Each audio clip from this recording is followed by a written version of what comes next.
Hi there. My name is Jenna and I'm 46 years old. A few years ago, I was a happily married woman with the happiest family in the world.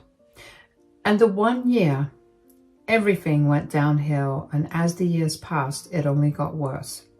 Only a few years ago, I finally took a stand for myself and I'm in a much better place now. Let me start from the beginning. I met my ex-husband through some mutual friends.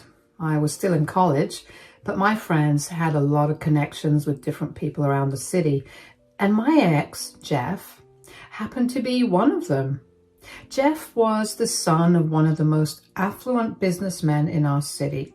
He was being trained to become the CEO when I first met him.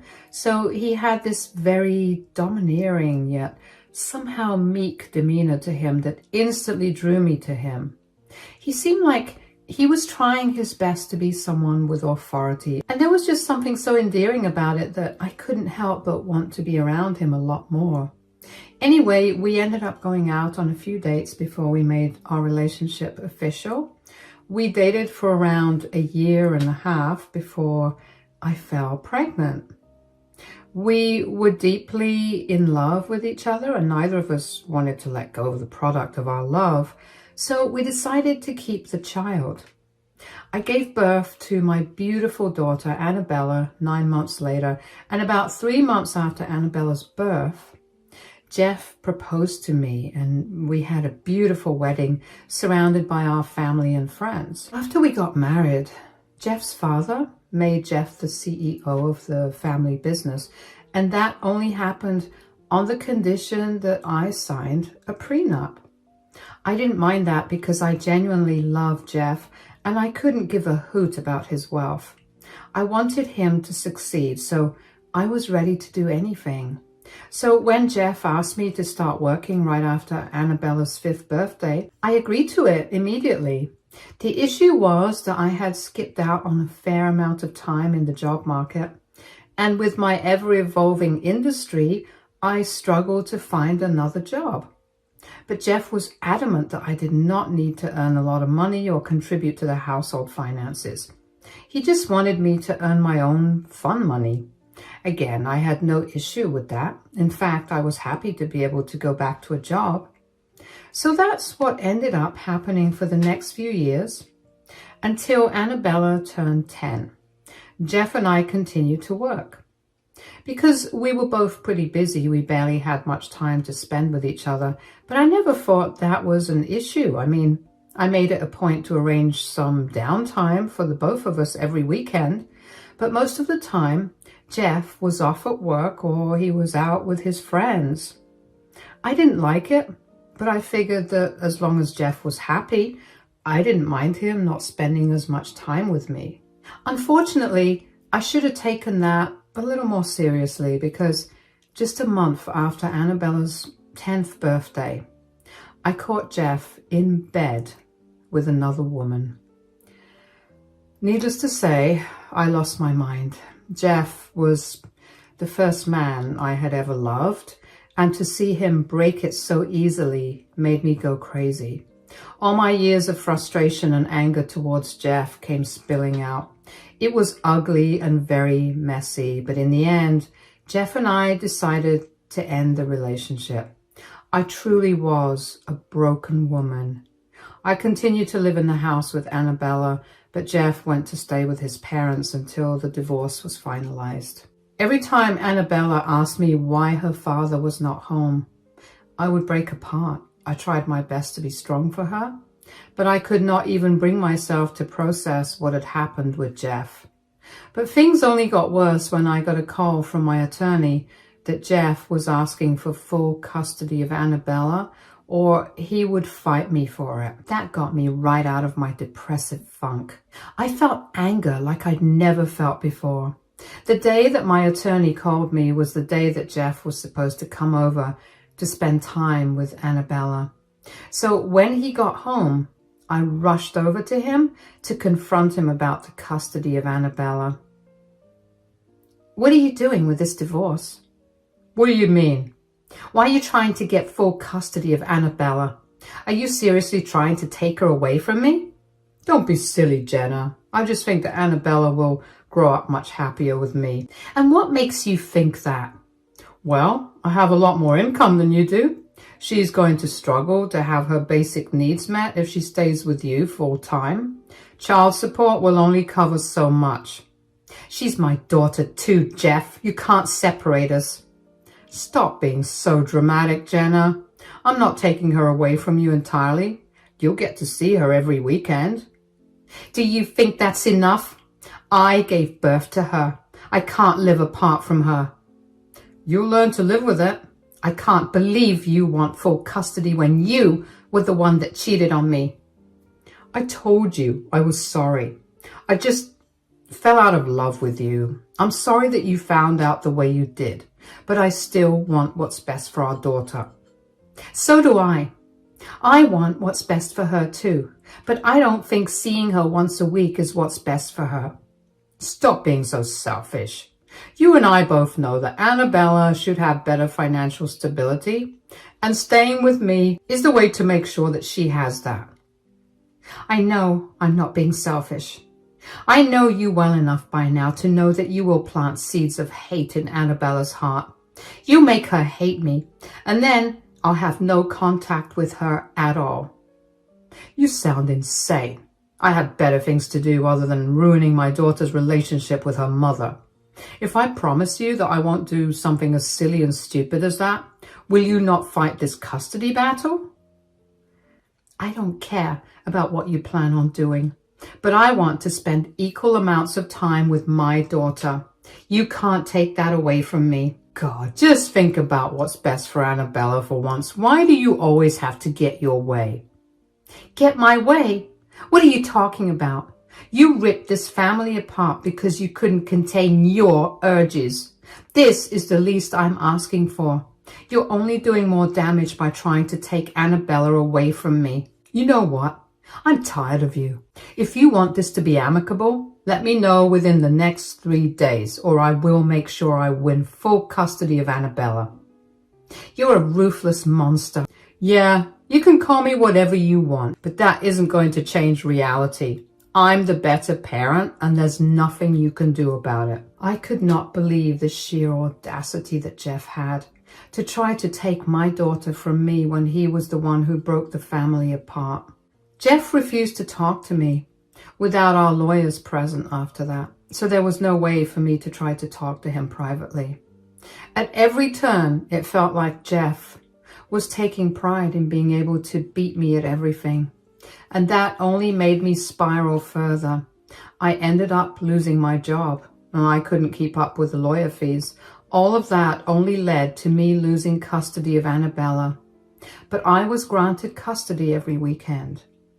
I hated that I would only be able to see Annabella every weekend, but truthfully, I was glad that I managed to be able to see her at all. Jeff did not go easy on me, and he made sure to make me suffer during the entirety of the divorce proceedings. Once the divorce was finalized, I was flat broken. My parents sent me some money to get me my own place, and it was just enough to rent a small apartment. I managed to get a job as a waitress, and that was what kept me alive for a long time. I could not bring myself to try for jobs in my field again because I was really depressed and I could barely handle my waitressing job. I would not have been able to handle an even high-pressured job. So I made sure to work hard and earn as much money as I could so I could spoil Annabella to the best of my abilities. At first, for the first 2 years or so, Annabella and I remained close. She would hate to leave me and would always come over with the biggest smile on her face and a skip in her step. And then the changes began to settle in. Annabella became a lot more reserved. She began skipping her stays with me. At first, I thought that it was Jeff's doing, but he was adamant about not being involved. He told me that he had no interest in my relationship with Annabella, so he wasn't going to interfere in it.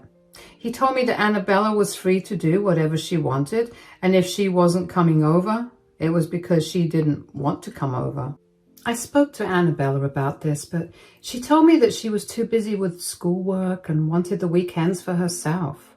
I accepted her answer, even though it hurt me. I mean, what kid would not want to spend time with their mother? Still, I kept my door open to her, and every once in a while, Annabella would come over. She'd be in tears about something. I'd comfort her. She'd tell me how lucky she was to have me as a mother, and she'd stay in contact with me for about 2 weeks before going back to ignoring me. You'd think that every time she did that, I'd learn that it was all some game to her. But it hurt just as much as the first time, every time she did it. I would comfort her and bask in her praises of me.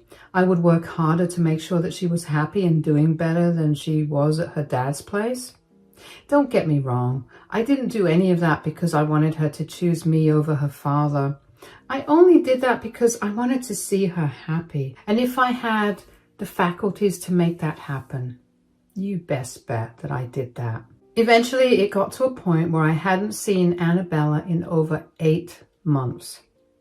Every time I tried to get a hold of Annabella, she'd either decline my calls or give me some lame excuse for why she couldn't make it. I never stopped trying for even a second to get her to visit me. And then one day she told me that she'd be coming to see me. I was beyond ecstatic. When she arrived at my place, I greeted her as warmly as I could. "Hi, sweetie. It's been such a long time since I saw you." "Yeah, I guess. I'm so sorry that I haven't had the time to meet you as much. I've been really busy with work and my rent increased, so I've been pulling a lot more overtime to make up for it." "Why are you explaining yourself? It's whatever. I don't really care." "You seem upset with me. I wish I could change things, but Mom, stop it. I'm not upset with you for not visiting me as much. I mean, to be fair, if I wanted to meet you, I would make more of an effort as well." "What do you mean?" "Most of the time when you're finally free to meet me, I can tell you that I'm busy. The truth is, I'm never busy. I just prefer Dad's place to yours." "Oh, yeah, I get that it's mean, but I also know that if I let you sit with that guilt any longer, it'll become my problem for the rest of the weekend. I'm sorry I've made you feel like my problems are something that you have to deal with, but if you don't mind me asking, why are you being so rude to me?" "Isn't it obvious by everything I just told you? I don't want to be here." "Oh, I get that. But you almost always never want to be here. Yet you're nice to me. What's different this time?" "That's none of your concern." "It is, considering I'm your mother and I'm bearing the brunt of whatever's making you feel this way." Fine. Something's bothering me and I don't know how to feel about it." "All right, that's a start. Tell me what's bothering you." "Well, Dad's been seeing someone for the last 2 years. "Uh-huh. And I guess their relationship was going really well because 3 days ago, Dad told me that he was going to propose to his girlfriend." "Oh, wow. And that's been bothering you?" "Yeah, I guess. I'm just scared that Dad's going to forget me because he'll get too wrapped up with his girlfriend." "Have you met his girlfriend?" "Yeah, like twice. I mean, she seemed nice and she looked like she really loved Dad. Dad looked happy and I guess I'm happy for him, but I'm still scared that she might make Dad turn his back on me like some evil stepmother." "I don't think that will happen." "How do you know that?" "If there's one thing that I know about your father, it's that he loves you a lot. He will never jeopardize your future for something that he wants." "But what if he does?" "If he does, which he won't, you'll have me. I know you're not my biggest fan, and I know that we don't exactly have the best relationship, but you're still my daughter. I want to spend as much time as I can with you. I know I won't be able to provide you with the same lifestyle your father has provided you, but I'll make sure that you'll always have everything you want and need." "That's sweet, Mom. But I seriously don't want Dad to change or his wife to be a monster. Things will work themselves out. Don't worry about a thing. How about we eat some ice cream and watch your favorite movie now? I feel like that would cheer you up. Yeah, let's do that. I will admit that hearing that Jeff was getting married again made me feel a little upset. I know that he was no longer mine, but it felt odd, so I couldn't imagine what must have been going through Annabella's mind. I did my best to put her mind at ease, and I kept reassuring her that if hypothetically things went south between her and her father, I would be there for her. Now, at this point, I had grown so numb to Annabella's emotional torture that I even began overlooking her snide insults aimed at me. I was so desperate to spend time with her that I overlooked her disgust of me and my way of life. That was my biggest mistake, not noticing things. After Annabella went back home to her father that time, I never properly saw her after that. At best, she'd visit me for my birthday and the holidays for an hour, and that was it. I was a broken woman. Nothing in the world could bring my spirits up. And I became pretty comfortable in my sorrow. While I was rotting away, Annabella began to live out all her dreams. Her father got married to a beautiful woman, Gwen, who she would flaunt on social media as her true mother. The three of them would go on family vacations every couple of months, and when it came time to go to college, Annabella went to the best university in our city, while she continued to stay with her father and his wife, Gwen. I continued to struggle to make ends meet for myself, and even though I was initially bitter to see the three of them living the life that was supposed to include me as well, I learned to gradually get over it. And then tragedy struck one day. Jeff got into a horrible accident where he died on impact. Needless to say, Annabella was a wreck. I wasn't a mess in any sense, but I was affected by his death too. He had been a huge part of my life for a long time, and even though things soured between us, it didn't mean that he didn't hold a special place in my heart. Even though I desperately wanted to reach out to Annabella, I gave her the space I knew she wanted. After Jeff's funeral was done, I went over to her place and spoke to her for the first time in a very long time. Hey, sweetie, how are you doing? Well, my father just passed away, so I definitely don't feel good. I'm so sorry for your loss, honey. I don't know how else to reach out to you and comfort you. No, I'm sorry for being a little hard to handle. Things are just not going so well in my head. Yeah, I can imagine what you must be going through, but I had an idea. Why don't you come and stay with me after your dad's funeral is done? Stay with you? Like for a week or for good? For good, sweetie. I mean, I know you're all grown up now, but you'll still need a place to stay while you go to college, right? My place is a lot closer to your college, and you're my daughter, and I really want to spend time with you. You're going through something horrible, and I want to be there for you. I know that we haven't exactly been very close these last few years, but maybe we can fix that now. Is that all Dad's death means to you? An opportunity to get close to me? Are you secretly happy that Dad died? Whoa, you're jumping through a lot of hoops to get to those conclusions. That's not true at all. Did I have a good relationship with your dad after we got a divorce? No, but that does not mean that I didn't want you to have a good relationship with him. I know that you're struggling right now, but there's no need for you to villainize me when I've been nothing but supportive of everything you've ever wanted. Now, do you want to move in with me? No. No? Do you mind me asking why? And where will you stay if not with me? Do you have your own place? I don't have my own place, but I'll be staying with Gwen in her huge mansion of a house. But I'm your mother. Do you want to stay with me? Living with a penniless waitress in a cramped apartment? I'll pass. You can't be serious. You're not staying with your mother because you want to live in a mansion? Not just that. I need stability. Dad made sure that Gwen would take care of me when he died. She promised me that she would take care of me too.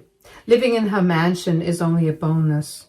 You're going to only bring me further down because you have no money, and you won't be able to provide for me in the way that Gwen would.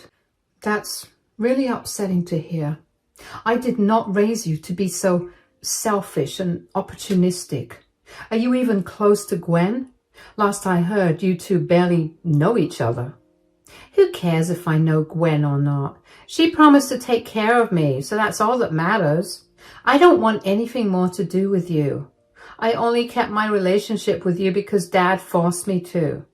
I wanted nothing to do with a penniless beggar like you. I felt like I was living in poverty while I was with you for my weekend stays. And I never want to go back to that again. Wow. Okay. If that's how you really feel, then I can't do anything. I don't want you to force yourself to keep a relationship with me going, so we can part ways here. Since you really want to stay with Gwen, you can. But if things go south, I won't be able to help you out. Do you understand? Good riddance. I don't need you anyway. Annabella shoved me out of the house and then slammed the door in my face. I felt so shocked that I didn't even know how to react. I never anticipated Annabella to actually tell me what she really thought about me. I had only gone there to be there for her in her hard time, and instead, I got slapped with the biggest insult of all. Instead of feeling pitiful about my miserable life for the first time in forever, I felt an ungodly amount of rage coursing through my veins. I knew that grief made people act funny, but this was not acceptable.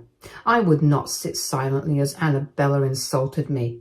I didn't plan on doing anything to her, but I knew that if she ever came back to me for help, I would not help her no matter what her situation was. And just as I'd expected it, only a week after our conversation, Annabella showed up at my doorstep with an eviction notice in her hand. Annabella, what are you doing here? I got evicted. What? Are you serious? Yeah, here, look at this eviction notice. That jerk played me. She promised Dad that she would take care of me, and in just a week, she threw me out of her house. Wow. No one could have ever seen this coming. Why are you being so sarcastic? Everyone knows that your father only married Gwen for her money and wealth. She married your father because she wanted even more money from his company. She got it now that he's dead. And the last thing she wants is a grown adult living in her house. And you didn't think to warn me? It would have saved me a lot of embarrassment. She served me an eviction notice in front of all her friends and then proceeded to make fun of me with them. Well, what do you want me to do now? You didn't want to listen to anything I wanted to say because you were adamant about me being some evil character whose life goal is to ruin your life. I didn't mean it like that. I mean, just think about things from my perspective. Dad had 10 times more money than you did. And now that he passed on most of it to Gwen, I figured she'd take care of me too, especially since she promised. You think promises mean anything when money comes into play? Come on, Annabella, you're smart enough to know better. Fine, I made a huge mistake. Now, can I stay with you? Stay with me? I'm sorry, my apartment is too small for 2 people. What? What do you mean? You said it yourself. I'm a penniless waitress living in a cramped apartment. I can't let it be more cramped than it already is. You're going to have to find another place to live. Are you seriously not going to let me stay with you because of what I said last time? I was grieving. You can't hold that against me. Just because you're grieving, it doesn't mean that you get to say hurtful things and not suffer the consequences of it. I know you lost your father, but I lost my first love. Yeah, I know we ended up parting on really bad terms, but I still cared for him. He still meant a lot to me. You had no right to say that to me, especially since you know how much I sacrificed to give you a good life too. You disrespected and belittled me, so I don't see any reason for me to let you stay here. But I'm your daughter. You can't just leave me hanging like this. And I'm your mother. Yet you still had no problem dismissing me in favor of a woman you barely knew. You need to learn that actions have consequences. I didn't even do anything. You said enough. You told me how you really feel. I don't want anything more to do with you. What do I do? Where do I stay? Figure it out. You're smarter and richer than me, so you work something out. Bye, Annabella. It hurt me beyond words to tell Annabella to figure her life out on her own, but I had reached my breaking point with our last conversation. Annabella had always done this. She would use me for the little time that she needed me, and as soon as she got back on her dad's good side, she'd leave me again. Yes, I know that she was only a child at that time, but I was also struggling. I never did anything to hurt her or stop her from doing the things she wanted. I made sure to do everything I could to make her happy. And if that meant spending my entire paycheck to give her one thing, I'd do that. Of course, I never made it seem like she was lucky to have her basic needs met by her mother, but she knew firsthand how hard I had been working to provide for her. She saw how much I loved her and how much I longed to spend time with her. And still, she'd choose to hurt me over and over again. I knew that if I gave Annabella a place in my home for even a few days, she would manage to convince me to let her stay with me until she found someone else to run off with and hurt me again. I was tired of constantly living on the edge. All I wanted was to provide my daughter with all the love and affection that I could give. But she would constantly stamp out all my efforts and laugh in my face. That takes a huge toll on me. And yeah, I knew that I was only kicking her when she was down, but what was a penniless waitress like me supposed to do? In the days that followed, Annabella managed to find a place to stay with her friends. She had quite a bit of money from her father's inheritance, so she was able to get herself an apartment. But it would take a few months until she could move in. She couch surfed during those months, but she made sure to text me every day about how much of a disappointment I was to her as a mother. It hurt like crazy to read those messages, but I learned to ignore them. I knew I was doing what was best for her at the end of the day. She needed to learn that her actions have consequences, and if that lesson has to come through me, then so be it. Annabella eventually moved into her own place and found a good job to support herself. She stopped texting me, and I think I've been blocked, but I haven't really checked. I booked myself a therapist, and I've been going to therapy regularly for the last 6 months. I've gradually learned to be proud of myself for standing up to Annabella. I'm glad that I finally put my foot down and stood my ground. It's been really hard to accept myself for letting go of my baby girl, but in the end, it was a decision I had to make for the better of both of us. Life is still continuing, and I'm only getting better. I recently got promoted to manager, so not only does that mean that I'm gradually doing better for myself, but it also means that I'm no longer a penniless waitress. Thanks for listening to my story.